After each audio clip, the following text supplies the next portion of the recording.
Hello दोस्तों, examination classes में आपका स्वागत है। मैं संतोष सर। आज हम लोग हार्मोनिक मोशन आवर्त गति क्या होता है। अब तक हम लोगों ने वृत्तीय गति क्या होता है, रेखीय गति क्या होता है, और इसके पहले वीडियो में हम लोगों ने सरफेस टेंशन, विस्कोसिटी सब के बारे में स्टडी कर लिए हैं। तो आज आवर्त गति क्या होता है, तो इसको बोलते हैं हार्मोनिक मोशन।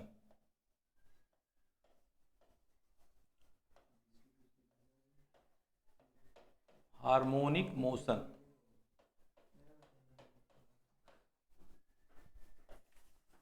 आवर्त गति क्या होता है, आवर्त गति। जैसे आवर्त गति होता हमारा कोई निश्चित यहां से हो, यहां कोई पेंडुलम हो, तो ये क्या होगा, एक निश्चित हमारा आयाम से क्या करता है, ये आपकी गति करता है। तो ये निश्चित एक रेखा में जो गति करता है, तो हमारा एक निश्चित आयाम, इसको बोलते हैं एम्पलीट्यूड। मतलब एक पेंडुलम जो मैक्सिमम वो क्या करता है, दूरी को विस्थापित करता है, तो हमारा क्या होता है, वही हमारा क्या होता है, आयाम होता है। तो जितना वो दूरी विस्थापित कर रहा है वो हमारा क्या कहलाता है, आयाम कहलाता है। तो वही कहते हैं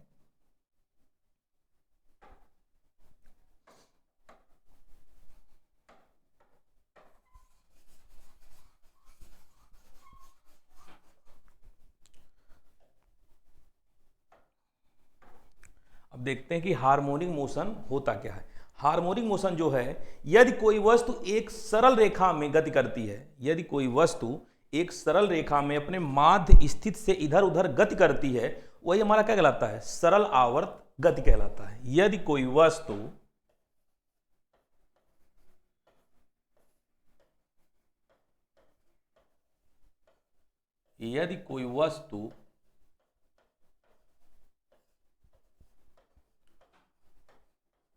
अपनी माध्य स्थित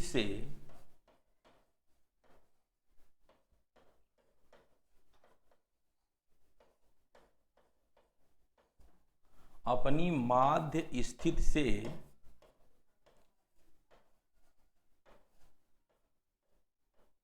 इधर उधर विस्थापित होती है, इधर उधर विस्थापित होती है,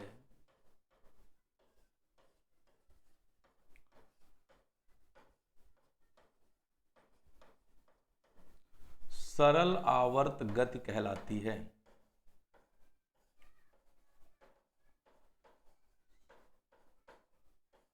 सरल आवर्त गति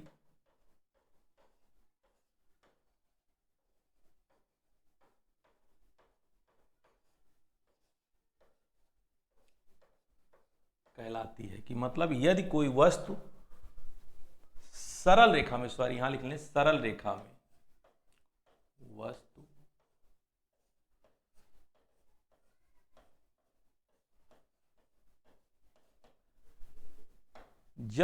यदि कोई वस्तु सरल रेखा में अपनी माध्य स्थित से इधर उधर जो विस्थापित होती है, वही हमारा क्या होता है, सरल आवर्त गति कहलाता है।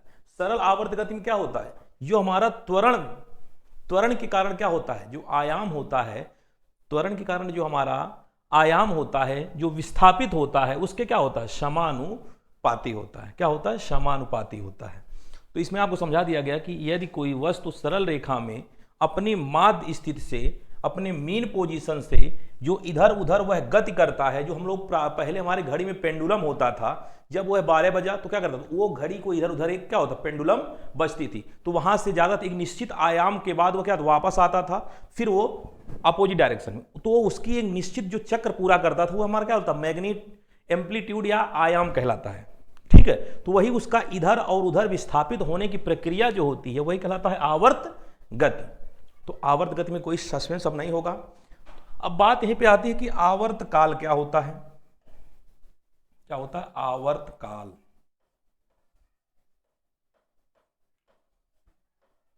आवर्त काल इसको बोलते हैं टाइम पीरियड। टाइम पीरियड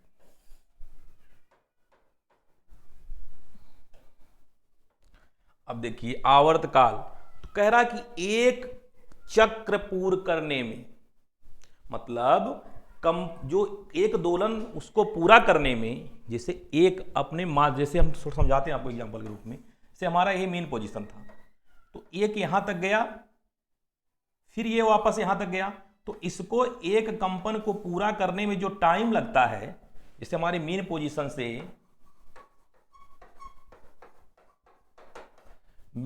से जो इसको यहां तक आने में और यहां से यहां तक जाने में, तो एक दोलन को जो पूरा करने में जो समय लगता है, वही हमारा क्या कहलाता है, वही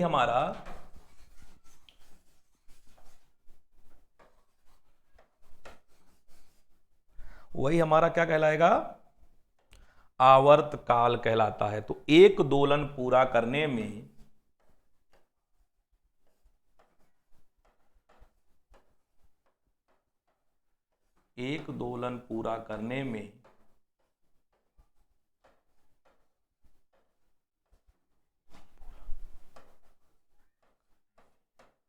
लगा समय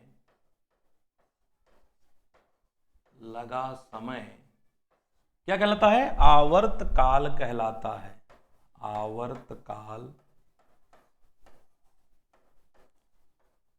आवर्त काल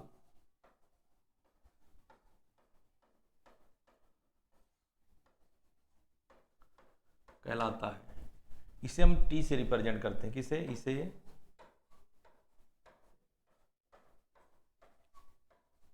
टी से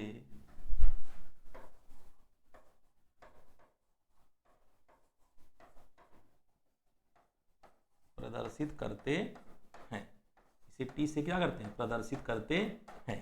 तो इसे हम टी से रिप्रेजेंट करते हैं, तो हमको पता है कि हमारा टाइम पीरियड हो या टाइम हो, इनका जो यूनिट होता है, क्या होता है, इसका जो यूनिट है, मात्रक होता है, वो आपका सेकेंड होता है। मात्रक क्या होता है, सेकेंड। कोई दिक्कत नहीं है। तो अब आपको बता दिए हम कि हार्मोनिक मोशन क्या है, जो अपने एक माध्य स्थिति से सरल रेखा में जो गति करती है, वो हमारा क्या होता है, सरल आवर्त गति कहलाती है। अब आवर्तकाल क्या है, कि वही एक दोलन को पूरा करने में उसको जितना समय लगता है, उसको क्या कहते हैं हम लोग, आवर्तकाल कहते हैं। आवर्तकाल का मात्रक होता है सेकेंड। ठीक है। अब यहीं पे बात आती है कि आवृत्ति क्या है, फ्रीक्वेंसी। आवृत्ति क्या होती है, आवृत्ति, फ्रीक्वेंसी।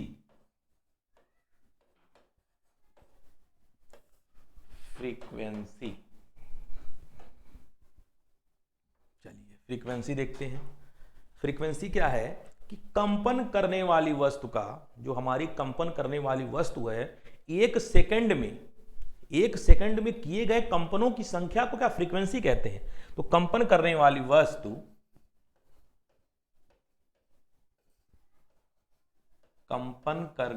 वस्तु द्वारा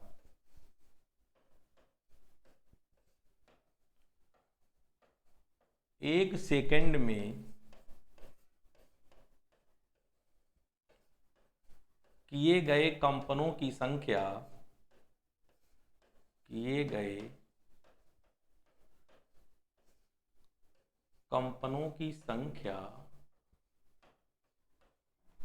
आवृत्ति कहलाती है। क्या कहलाती है, आवृत्ति कहलाती है।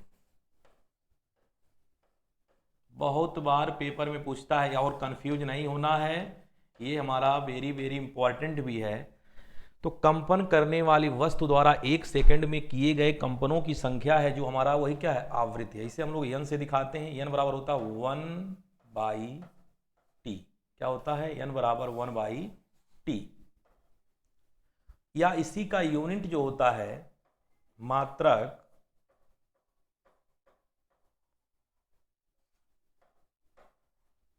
सेकेंड इनवर्स अथवा हर्ट्ज, अथवा क्या है, हर्ट।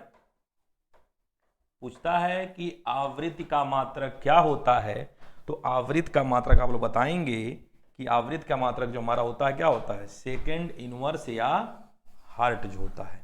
तो टाइम पीरियड क्या होती है, एक दोलन को पूरा करने में लिया जाने वाला समय आवर्तकाल कहलाता है। लेकिन कंपन करने वाली वस्तु द्वारा 1 सेकंड में किए गए कंपनों की संख्या जो होती है उसी को हम लोग क्या करते हैं, आवृत्ति कहते हैं। और आवृत्ति बराबर होता है n/1/t, मतलब t का इनवर्सली हो जाता है।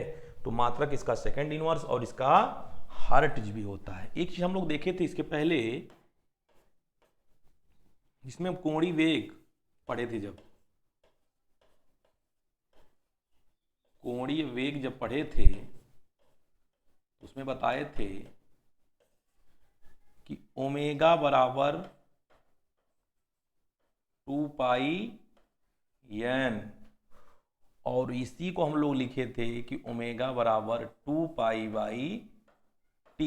कहां से, यही जहां पर n था वहां पर 1/t कर दिया गया था। तो इसी से क्या था, ये हमारा एक रिलेशन यहां से और बनता है कि अगर हमको ओमेगा का मान दे दे, ओमेगा हमारा क्या है, ये कोणीय वेग है। क्या है, कोणीय वेग। या इसी का एक रिलेशन और बताया गया था कि v = r × ओमेगा। एक रिलेशन ये भी इंपॉर्टेंट था, इसको पीछे बता दिया गया है। तो v हमारा था रेखीय वेग,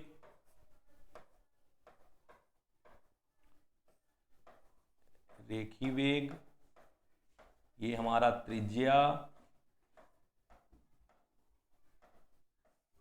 और ये क्या है, कोणीय वेग। क्या है, कोणीय वेग।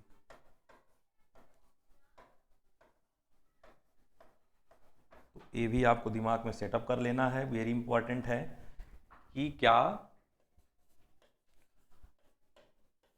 कोणीय वेग ओमेगा बराबर 2πn, ओमेगा का मान 2π/t। तो जो अभी बताए हैं कि फ्रीक्वेंसी हमारा n इक्वल क्या होता है, 1/t होता है, इसलिए ओमेगा बराबर 2π/t एक फार्मूला होता है। और ये चीज़ हम बहुत पहले पढ़ चुके हैं कि रेखीय वेग और कोणीय वेग में संबंध क्या होता है, तो v = r × ओमेगा होता है, जिसका रेखीय और कोणीय वेग में संबंध होता है। ये सब आपको पीछे बता दिया गया है।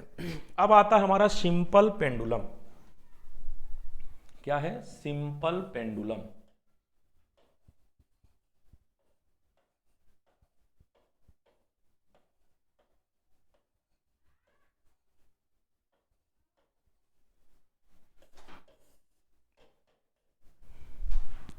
देखिए सिंपल पेंडुलम क्या होता है। एक हम लोग फार्मूला देखे हैं कि t =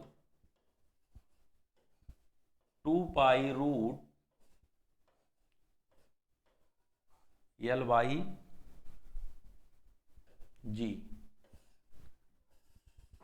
t = 2π√L/g। L हमारा विस्थापित लंबाई है,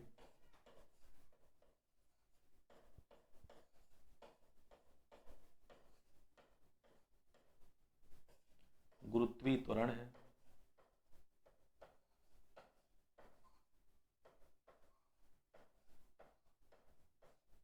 और t आपका आवर्तकाल है। t क्या है, इसको ही बताएं टाइम पीरियड, कि एक दोलन पूरा करने में लिया जाने वाला समय जो हमारा होता है वो आवर्तकाल कहलाता है। जी हमारा गुरुत्वीय त्वरण है। अब देखिए हमारा यहाँ थोड़ा सा दिमाग में चलना हमको लेकर के,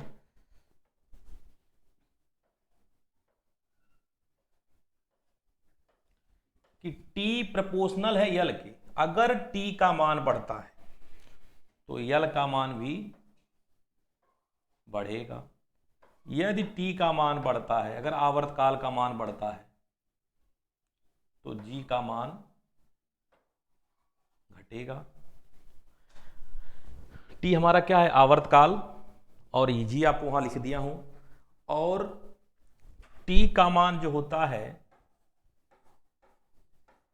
वह मास पर कोई डिपेंड नहीं करता है। क्या करता है, मास पर कोई डिपेंड नहीं होता है। अब देखिए पहला हम लोग अलग अलग देख लेते हैं। इसके टर्म को देखते हैं। अगर t का मान बढ़ता है तो अगर t का मान बढ़ता है तो हमारा L का मान भी बढ़े। कैसे, यदि कोई लड़की झूला झूल रही हो, यदि कोई लड़की झूला झूल रही हो, तो अगर वह खड़ी हो जाती है, खड़ी हो जाएगी तो क्या होगा, उसकी लंबाई घट जाएगी बैठे हुए की अपेक्षा, तो उसके खड़े होने पर कोई फर्क नहीं पड़ने वाला है। तो उसका आवर्तकाल क्या होगा, अगर यह यल बढ़ रहा होगा तो हमारा टी क्या, ये भी बढ़ जाता है। गुरुत्वीय त्वरण क्या बात आती है जी, अगर हम लोग अपने पृथ्वी से ऊपर या नीचे जाते हैं तो जी का मान क्या होता है, घटता है, जी का मान घटता है। तो क्या होगा, जी के मान के घटने से हमारा आवर्तकाल बढ़ जाता है, आवर्तकाल क्या होता है, बढ़ जाता है। देखिए इसका देख लेते हैं।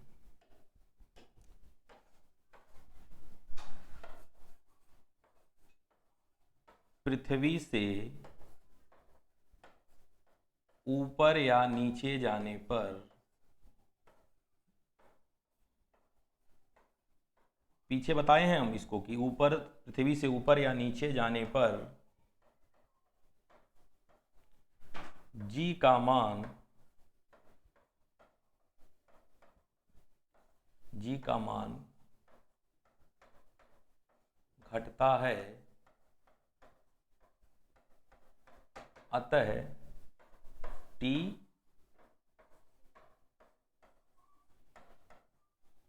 बढ़ जाएगा, अतः टी बढ़ जाएगा।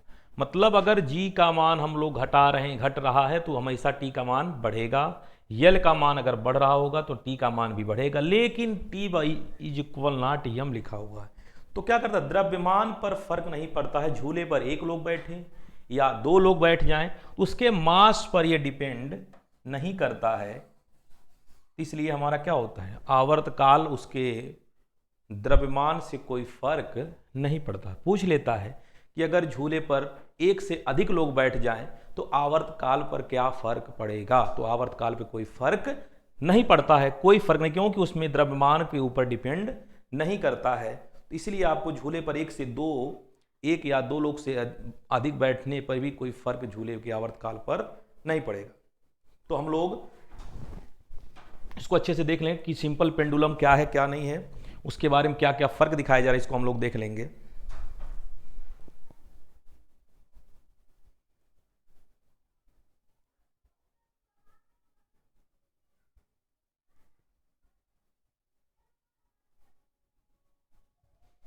अब देखते हैं हम लोग आयाम क्या होता है।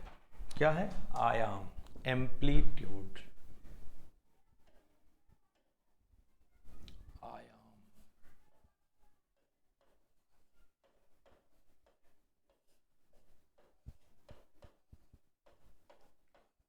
एम्पलीट्यूड।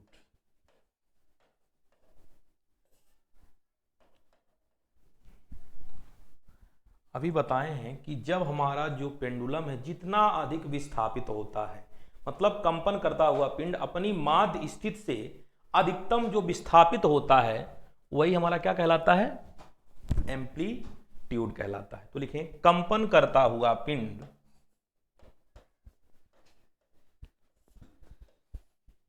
कंपन करता हुआ पिंड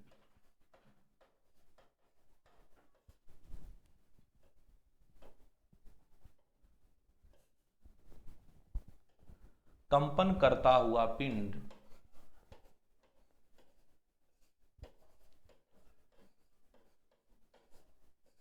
अपनी माध्य स्थिति से, अपनी माध्य स्थिति से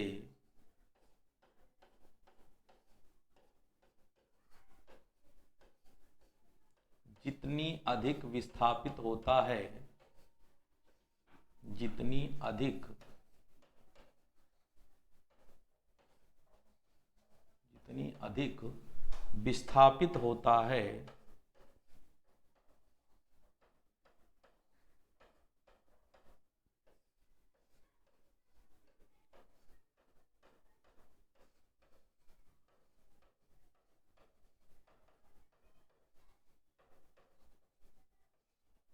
आयाम कहलाता है।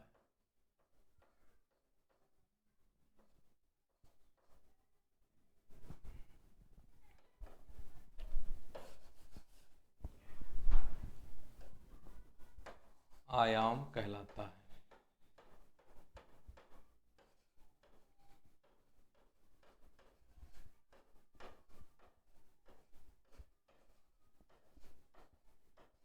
इसे स्मॉल ए से प्रदर्शित करते हैं। ठीक है, तो हम लोग लगभग सिंपल मोशन के बारे में, सरल आवर्त गति के बारे में पढ़ा गया कि सिंपल हार्मोनिक मोशन होता क्या है, सरल आवर्त गति क्या है, आवर्त काल क्या होता है, आवृत्ति क्या होता है, सिंपल पेंडुलम के बारे में स्टडी किया गया, और कंपन क्या होता है, आयाम उससे बात बताया है कि जो हमारा पेंडुलम गति करता है वो जितनी माध्य स्थिति तक, अधिकतम माध्य स्थिति जितना विस्थापित होता है वही हमारा क्या होता है, आयाम कहलाता है। इसे हम लोग किससे प्रदर्शित करते हैं, इसे हम लोग आयाम स्मॉल ए के द्वारा प्रदर्शित करते हैं। अब बात आती है, इतना हमारा कंसेप्ट क्लियर होता है। अब इसी में अगला टॉपिक हमारा आता है वेव, तरंग। क्या आता है, वेव।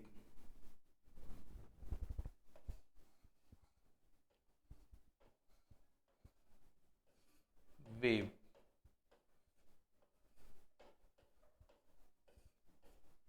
तरंग। देखिए तरंग क्या है। तरंग जो हमारा होता है ये मेनली हमारे जो होते हैं दो होते हैं, एक होता है मैकेनिकल वेव और एक होता है नॉन मैकेनिकल वेव। एक होता है यांत्रिक तरंग,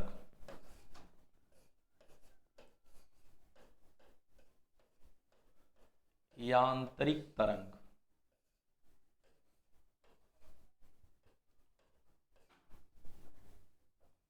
और एक होता है अयांत्रिक तरंग, अयांत्रिक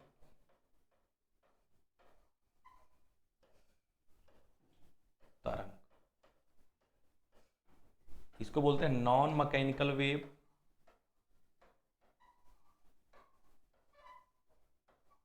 non mechanical wave,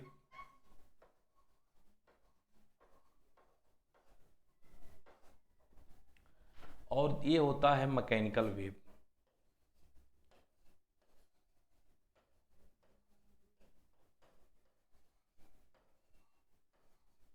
mechanical wave,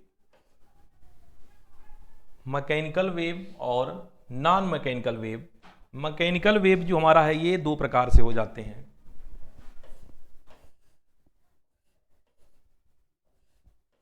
एक होता अनुदैर्ध्य तरंग, एक होता अनुप्रस्थ तरंग। एक होता है अनुदैर्ध्य तरंग, एक होता है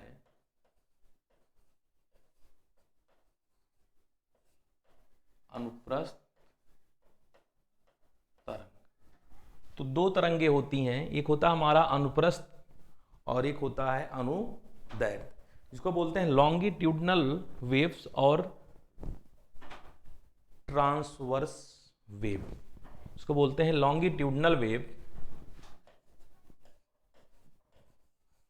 लॉन्गिट्यूडनल वेव, और ये होता है ट्रांसवर्स वेव।